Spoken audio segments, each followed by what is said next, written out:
Online marketing और offline marketing किस तरीके से देखते हैं आपका ऑन फ्यूचर सस्टेनेबल किस तरीके से है फ्यूचर में उसका? उनसे मार्केटिंग जो है वो बहुत क्रूशियल पार्ट है बिजनेस का, चाहे आप ऑनलाइन बिजनेस कर रहे हो चाहे आप ऑफलाइन बिजनेस कर रहे हो। तो मुझे पर्सनली ऐसा लगता है कि मार्केटिंग कभी ख़त्म नहीं होने वाली है और आई स्ट्रांगली बिलीव कि मार्केटिंग को कभी ख़त्म भी नहीं होना चाहिए। इंस्टेड हमेशा हर एंटरप्रेन्योर्स को, हर बिजनेस पर्सन को आई थिंक इनोवेटिव आइडिया सोचते रहना चाहिए कि किस तरीके से वो मार्केटिंग और भी इनोवेटिव तरीके से कर पाए by spending as less as possible, because marketing में आपको खर्चा तो करना ही पड़ता है।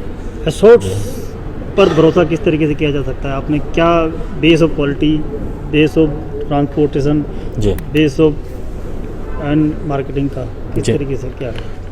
अच्छी तो देर आर मल्टीपल वेज मैं कहूँगा। पहला है कि आप एसॉर्ट की वेबसाइट पे और ऐप पे आके ऑर्डर प्लेस करते हैं और देन आप एक्सपेक्ट करते हैं कि आपके प्रोडक्ट्स जो हैं वो क्वालिटी वाले प्रोडक्ट्स टाइमली आपके पास पहुंच जाएं। सो दैट्स वन ट्रस्ट जो बहुत इम्पॉर्टेंट है अश्योर करना अपने कस्टमर को। देन सेकंड इज़ कि हमारा जो प्लेटफॉर्म है वो सिर्फ़ और सिर्फ कस्टमर तक रिस्ट्रिक्टेड नहीं है। हमारा फोकस जो है वो सेलर पार्टनर्स की तरफ भी उतना ही होता है कि हमारे जो सेलर पार्टनर्स हैं वो सिर्फ एसॉर्ट से अपनी कंजम्पशन के लिए प्रोडक्ट ना खरीदें, बल्कि अपने जो नियर एंड डियर वंस हैं, जो उनके लोकल नेटवर्क्स हैं, वो वहाँ पे भी एसॉर्ट के प्रोडक्ट्स को रेफ़र कर सकें। और जब भी एसॉर्ट का प्रोडक्ट कोई भी उनका रेफरल खरीदता है तो हम उसको टाइमली इंसेंटिव जनरेट कर सकते हैं। एसॉर्ट क्या अपने माल बनाता है या कहीं से और परचेस करता है क्वालिटी बेस पे? तो इनिशियली हमने अपनी फैक्ट्रीज भी डाली थी, बट देन वी रियलाइज कि हर बिजनेस पर्सन की, हर एंटरप्रेन्योर की अपनी एक्सपर्टीज़ होती हैं। इंस्टेड ऑफ वो हर चीज़ में घुसने की जगह उसको अपनी एक्सपर्टीज़ के ऊपर ज़्यादा काम करना चाहिए। तो आज जब हम ये डिस्कशन कर रहे हैं तो स्टैंडिंग टुडे हम डायरेक्टली कोई मैन्युफैक्चरिंग नहीं करते। हमारा पैन इंडिया डिफरेंट सिटीज़ में, डिफरेंट स्टेट्स में डिफरेंट फैक्ट्रीज़ के साथ टाई अप है जो हर कोई अपने प्रोडक्ट मैन्युफैक्चरिंग में एक्सपर्टीज़ रखते हैं। फॉर एग्जांपल शर्ट एक प्रोडक्ट है, then there is denim, there is formal pant, T shirts, polos, blazers, and then of course female के प्रोडक्ट्स की तो बहुत बड़ी इन्वेंटरी। आपने कभी फ्रेंचाइज की बात सोची कि फ्रेंचाइज और दिए जाए और स्टेट वगैरह में पिन कोड सिस्टम से? जी, तो सी एज टाइम पर बिल्कुल राइट नाउ हमारा कोई फ्रेंचाइजी नहीं है। हम वन स्टॉप शॉप है, हम खुद ही अपने ऑपरेशन को पैन इंडिया रन कर रहे हैं। बट डेफिनेटली जैसे आपने कहा कि क्या फ्यूचर में कोई थॉट प्रोसेस इन चीज़ों की तरफ है, तो सिर्फ फ्रेंचाइजी ही नहीं बल्कि देर आर मोर थिंग्स जो हम फ्यूचर के लिए काम करने पे लगे हुए, जिनके बारे में ऑफ कोर्स अभी बोल नहीं सकते। हाय एवरीवन, मेरा नाम रोशन सिंह बिस्ट है और मैं को फाउंडर और CEO हूँ ASORT.com का। हमने ASORT को 2011 नवंबर में स्टार्ट किया था, तो हमारी कंपनी को टोटल 13 साल कंप्लीट हो चुके हैं। और ये 13 साल की जर्नी जो है वो बहुत सारी लर्निंग्स और बहुत सारा विजडम वी हैव गेन। 2011 में हमने सिर्फ और सिर्फ एक ब्रांड के साथ स्टार्ट किया था जिसका नाम था आईफा जोन। आईफा जोन जो है वो एक सिंपलिसिटी फोकस्ड क्लोथिंग ब्रांड है, जहाँ पर हम सिंपल क्लोथिंग की तरफ फोकस रहते हैं। बहुत ज़्यादा स्टाइलिश उसको नहीं बनाते हैं, सिंपल फैब्रिक्स को यूज़ करते हैं। और हमारा जो कंज्यूमर है वो भी एक सिंपल यंग मैन और वुमन है। तो इसीलिए when we started Aifa zone को 2011 में हमारा फोकस जो सिंपलिसिटी की तरफ था। विद टाइम वी रियलाइज कि सिर्फ और सिर्फ मैन फोकस्ड होके या सिंपलिसिटी पे फोकस करके we are missing out big chunk of the market. So then 2015 में we decided to launch another brand call earthy scent जो है वो एक, उसके नाम से ही पता लग रहा है कि वो एक एथनिक ब्रांड है, largely focused towards the woman जो आज के टाइम पे भी एथनिक पहनना पसंद करते हैं। एंड ब्रीफली मेंस की तरफ भी फोकस्ड है, बिकॉज कुर्ते पजामा इज समथिंग जो इंडियन मैन हमेशा फेस्टिव के टाइम पे पहनना चाहते हैं या पहनना पसंद करते हैं। आफ्टर अर्दिसेंट हमने फिर एक और ब्रांड लॉन्च किया which is called mister Huffman. Mister Huffman का जो प्राइम फोकस है वो मैच्योर मेंस की तरफ है, जो अपने ड्रेसअप को बहुत सीरियसली लेते हैं, ब्लेज़र पहनना पसंद करते हैं, अच्छे अच्छे फैब्रिक्स के शर्ट्स पहनना पसंद करते हैं, स्टाइलिश शर्ट्स पहनना पसंद करते हैं। आफ्टर हफमैन हमने लॉन्च किया ABG। ABG stands for another bad generation, जो एक प्योर स्ट्रीट वेयर ब्रांड है, one of the first of India's. और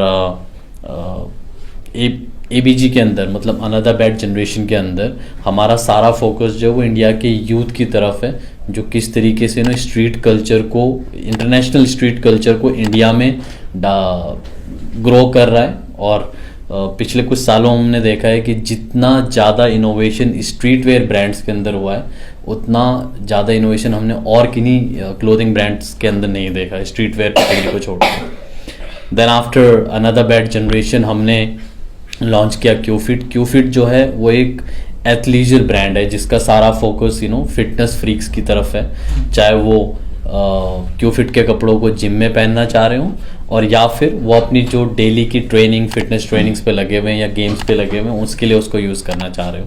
देन हमने ब्रांड लॉन्च किया कॉल्ड अमीगा। अमीगा जो ब्रांड है उसका सारा फोकस यंग वुमन की तरफ है, कि किस तरीके से Indian young woman international designs को, इंटरनेशनल फिट्स को, इंटरनेशनल ट्रेंड्स को किस तरीके से इंडिया में ग्रो कर रहे हैं। अमीगा का सारा फोकस इंडियन यंग वुमन की तरफ है।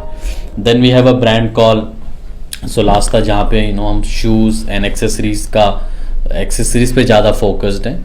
अपार्ट फ्रॉम दैट इसी साल हमने एक नया ब्रांड लॉन्च किया, मतलब इसी साल मतलब पिछले साल इस फाइनेंशियल ईयर में हमने एक नया ब्रांड लॉन्च किया जिसका नाम है केप एंड क्लोथ। तो केप एंड क्लोथ के थ्रू हमारा फोकस जो है वो उन यंग वुमन और वुमन की तरफ है जो ऑफिस वर्किंग है, जो अपने डेली मतलब जो बेसिकली डेली रूटीन में वर्क वेयर यूज़ करते हैं। हमारा फोकस उन वुमन की तरफ है। एंड वी आर अमेज्ड कि जिस थॉट प्रोसेस के साथ हमने केप एंड क्लोथ को लॉन्च किया था, केप एंड क्लोथ ने लॉन्च होने के सिर्फ 2 महीने के अंदर हमारे सारे एक्सपेक्टेशंस को ब्रेक करके उसकी एक्सेप्टेंस जो हमारे कस्टमर बेस ने दिखाई है वो बहुत ही डिफरेंट लेवल पर है। एंड वी आर हैप्पी कि with every single new launch हमारी जो टीम है वो हमारे कस्टमर्स को और बेटर तरीके से जान पा रहे हैं। सो आज 13 साल हो चुके हैं एसॉर्ट को रन करते हुए। हमारी जो कम्युनिटी, हमारा जो सेल्स फोर्स है बेसिकली, वो पैन इंडिया स्प्रेड अराउंड है।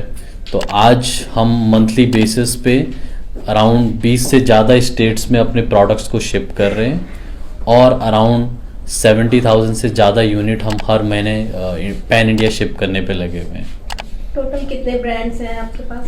टोटल हमारे पास 8 ब्रांड्स हैं, जिनके मैंने पीछे नाम भी बोले, और इन 8 ब्रांड्स के अंदर हम डिफरेंट फैशन फोकस्ड कैटेगरी पे फोकस कर रहे हैं कि कौन सा, मतलब हर एक ब्रांड जो है वो एक स्पेसिफिक टाइप की टीजी को सर्व कर रहे हैं। जी, आप यंगेस्ट हैं, आपने स्टार्टअप से स्टार्ट करते करते एंटरप्रेन्योर बन गए हैं आप, बहुत बड़ा एक स्कोप आपने खड़ा कर लिया 2011 से लेकर अब तक का। तो ये जो आपकी जर्नी है जी, वो किस तरीके से आपकी जर्नी रही है, थोड़ा उस पर फोकस करें। क्या रहा आपका जर्नी का स्कोप, क्या रहा, और आपने जो सर्वे जो किया होगा, एक मार्केटिंग सर्वे कि आपने कहा कि सारी की यंगस्टर्स के ऊपर आपका ज़्यादा फोकस रहा है, ट्रेडिशनल फैशन पे भी ज़्यादा रहा है, तो कैसा एक नहीं सब चीज़ देखी आप? जी, तो सी मैं ना कोई बिजनेस फैमिली से नहीं आता हूँ कि आप अपना पहला बिजनेस स्टार्ट करो और आपके आसपास 10 अलग अलग कंसल्टेंट है जो आपको बता रहे हैं कि मार्केट साइज क्या होगा, पोजीशनिंग क्या होगी, दिस एंड दैट।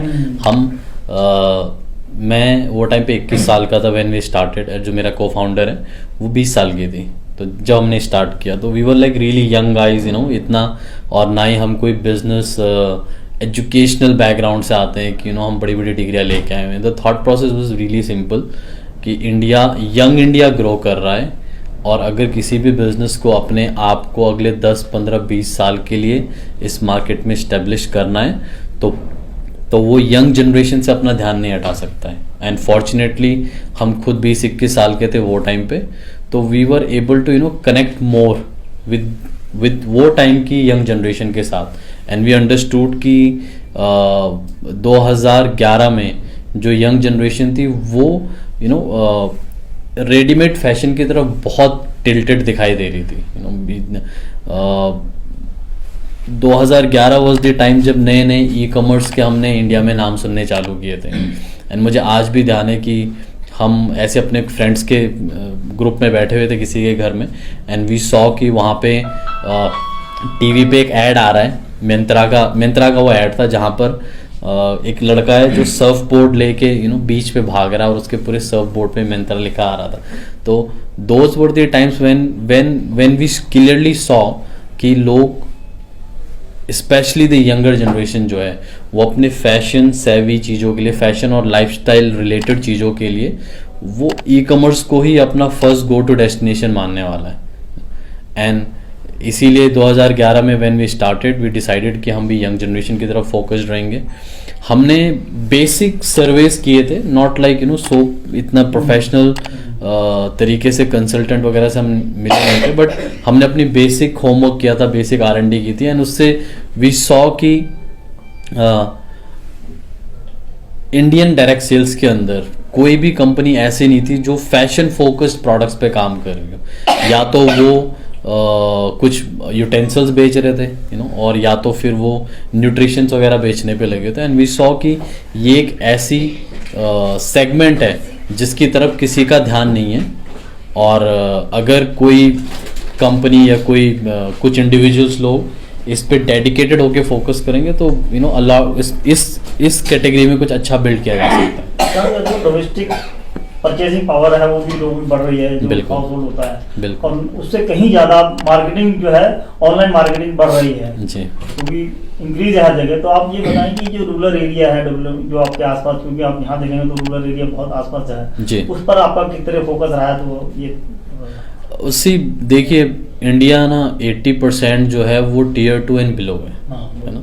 सिर्फ मोटा मोटी 15 से 20% इंडिया ऐसा है जिसको आप अर्बन और Tier 2 बोलोगे, rest it's all Tier 3 and below. तो अब जब जो ये स्टार्टअप्स की जो होड़ है इनिशियली सबका फोकस जो होता है वो Tier 1 सिटीज़ की तरफ होता है, बिकॉज Tier 1 सिटीज़ में सब कुछ ऑलरेडी एक्सेसिबल है, वहाँ पे लॉजिस्टिक्स आपका सेट है, इंटरनेट स्पीड्स आपकी बहुत अच्छी हैं। बट जिस तरीके से आप लोअर टियर की तरफ जाना चालू करेंगे, रूरल इंडिया की तरफ जाना चालू करेंगे, आपको क्लियरली दिखाई देगा कि आज भी कितनी सर्विसेज ऐसी हैं जिनको हम Tier 1 में तो बड़े मज़े से उन चीज़ों को यहाँ पे पा लेते हैं, बट रूरल इंडिया की तरफ उन चीज़ों को आइडेंटिफाई कर पाना कि वहाँ पे वो चीज़ें अवेलेबल है नहीं है, बहुत बहुत मुश्किल है। सर मार्केट में और भी इस तरह की कंपनीज हैं ई कॉमर्स, तो लोग एसॉर्ट में ऐसा क्या खास है जो इसे चुने एसॉर्ट को? उसी हमारा ना फोकस सिर्फ और सिर्फ कस्टमर को प्रोडक्ट बेचने तक नहीं है, हमारा फोकस इस चीज़ पे भी है कि किस तरीके से हम कस्टमर्स को अपने सेल्स फोर्स में या सेल्स टीम में कन्वर्ट किस तरीके से कर सकते हैं।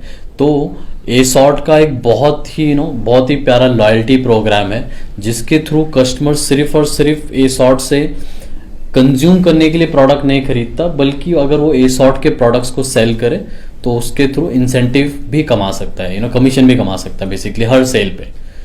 जी सर आपने पैन इंडिया फैलने की कोशिश की और अच्छा बिजनेस भी खड़ा किया और यूथ के ऊपर काफी ध्यान भी दिया। इंटरनेशनल मार्केट पर आपका क्या कहना है, क्या उसको भी कवर करने का इरादा रखते हैं फ्यूचर में?